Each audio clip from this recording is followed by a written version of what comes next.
So we're reading from the Gospel of Mark. The context is it's the last days of Jesus' life. We've already had, in our story, already had Palm Sunday. So we're a couple days after that. Jesus, there's maybe just 3-4 days before he will be crucified. First day, after he came in on Palm Sunday, remember the next thing he did, he went to the temple. He cast out the money changers, really made the religious leaders mad. In fact, they wanted to kill him. In fact, that they were plotting together, trying to find a time where he was not surrounded by crowds so that they could assassinate him. So Jesus said during this time, they come to Jesus, and the scribes, the Pharisees, are grilling him. They're testing him. They're asking him all kinds of questions. By what authority do you do these things? Is it lawful to pay taxes to Caesar? If someone's married more than once, who are they married to in heaven? What's the greatest commandment? So they're doing bang, bang, bang, all these different tough questions to see whether they can trip him up. They want to see if he can say something that's going to embarrass himself or make him unpopular with the crowd. All right. So that's what's been going on. Cleanse the temple, all these questions coming on, and then we get our text for today. Jesus said, "Beware of the scribes who like to walk around in their long robes, be greeted with respect in the marketplaces, have the best seats in the synagogue and places of honor at banquets. They devour widows' houses, and for the sake of appearance say long prayers. They will receive greater condemnation." He sat down opposite the treasury. He watched the crowd putting money into the treasury. Many rich people put in large sums. The poor widow came and put in 2 small copper coins, worth about a penny. He called the disciples, said to them, "Truly I tell you, this poor widow has put in more than all who are contributing to the treasury. For all of them contributed out of their abundance, but she out of her poverty has put in everything she had, all she had to live on." Ends our reading. Interesting story. Reminds me of my favorite part of the worship service, the offering. In my mind, everything else that we do is optional, right? You can have singing, you can have reading of Scripture, you can have sermons, you can do Holy Communion. I mean, that's all really, really good stuff. But the essential core of a worship experience is the offering. Right? I mean, think about it. Long before there was a Bible or pastors or church buildings, how would people worship God? They would take something of value to them, they would put it on an altar, they'd light it on fire, and that was the act of worship.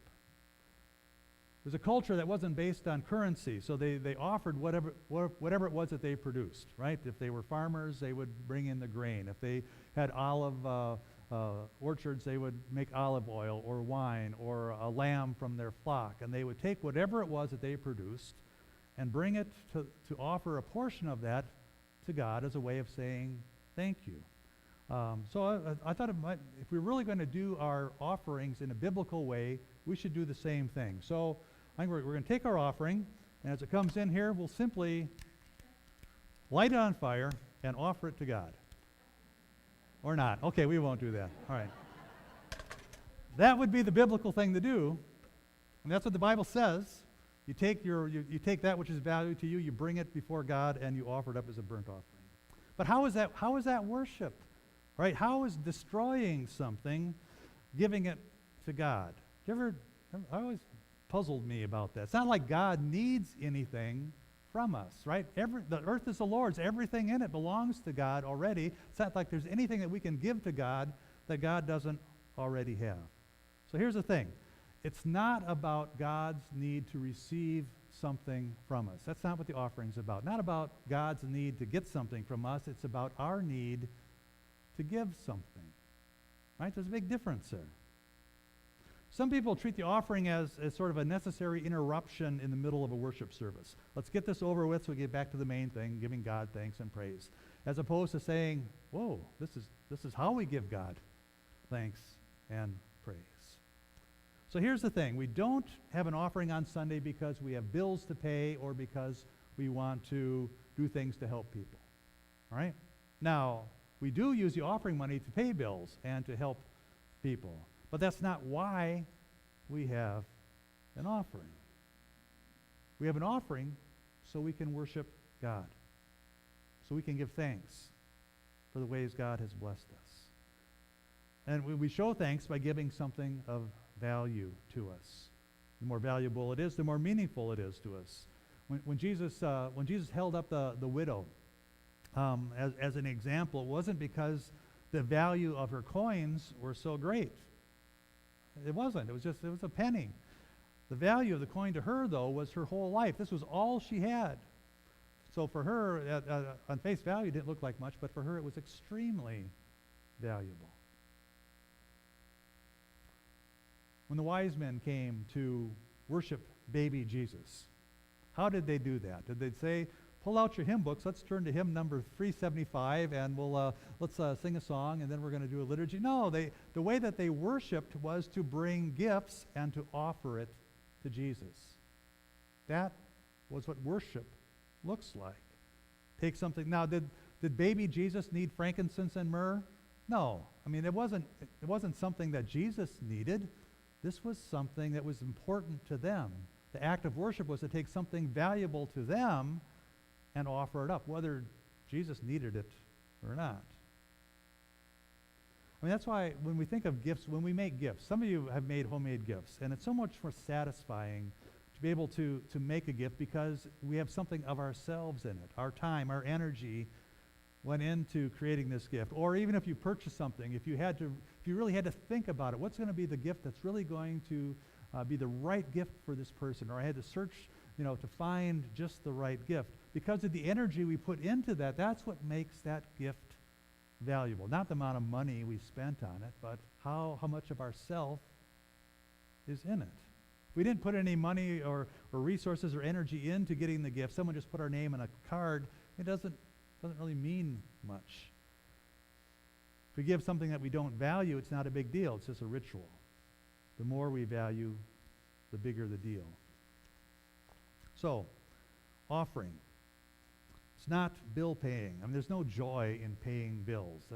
You're just like paying the electric bill. You just have to do it because it's there.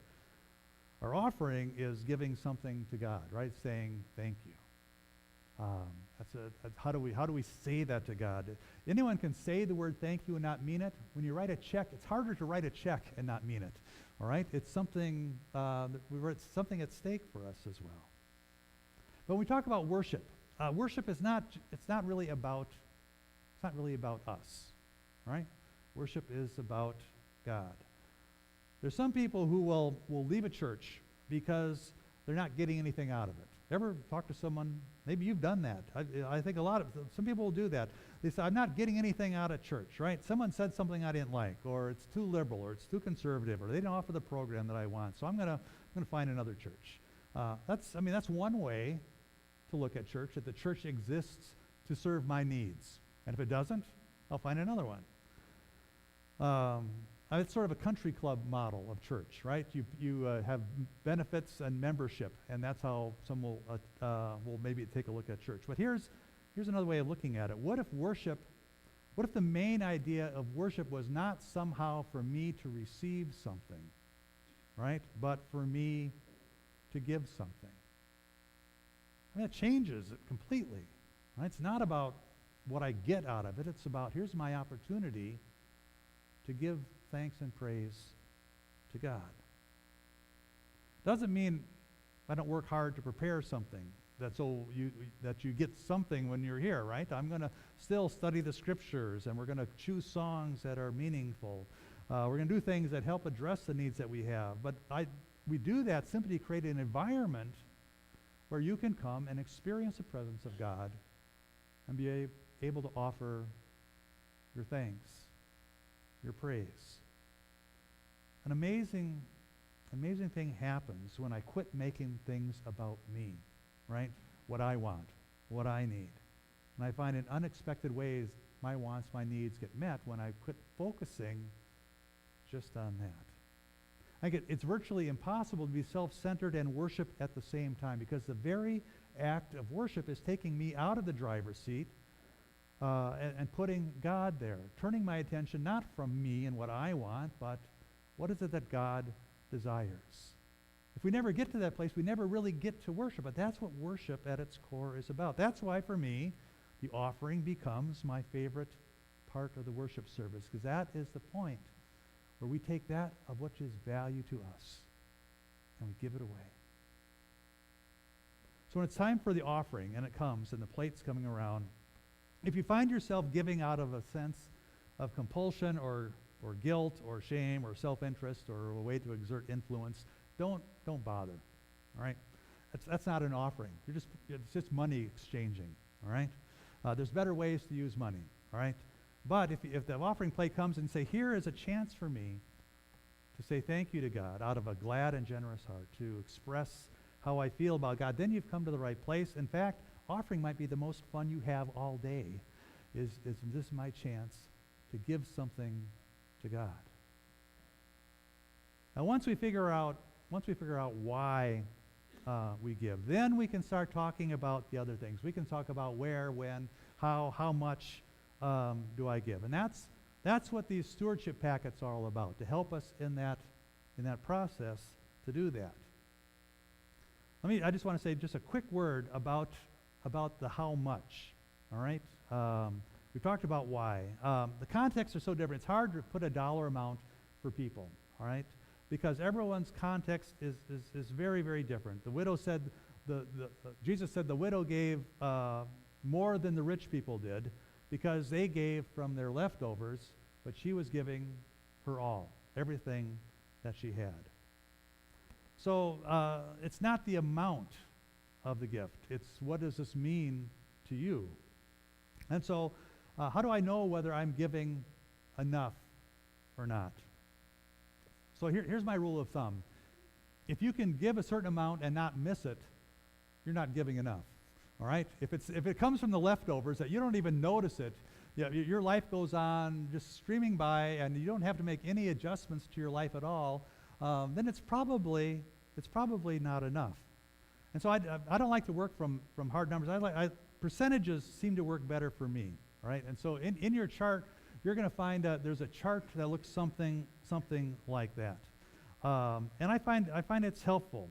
And so the way the thing works, you simply find how much money do we make a year. All right? So I'm going to use Diane and I as an example, just because I don't want to ask you to do something that I want to do myself, and you've already voted on this already at annual meetings, so you know how much I get. All right, so, and people say, well, is it the gross, is it the net? I don't care. Choose any number you want, but what represents what you have received? What is it that you live on, all right? And then you simply say, let's put that across, and then I can look and see how much do I put in the plate each week? You know, and I can find the number that I give, and then I can go up to the top and see what percentage that is. All right, and then sometimes it's a shock to the system. I realize I pay the waitress a tip more than I give God.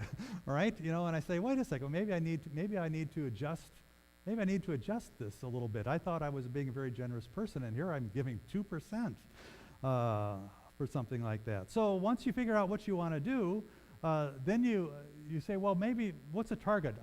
What if we say we want to give a tithe? We want to give 10%.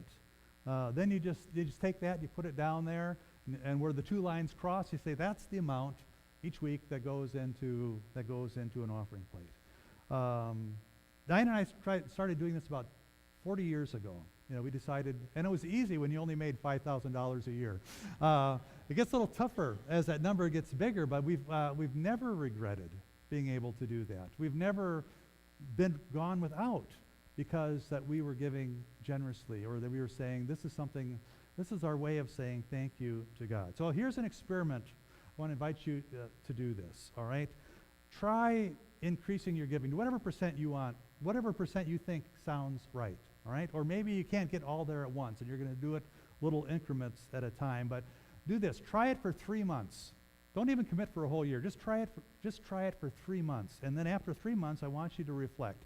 Has this somehow diminished my life, or has it somehow blessed my life by being generous? All right, that's your homework. Let's, Joan, why don't you come back? We're going to have a song for you.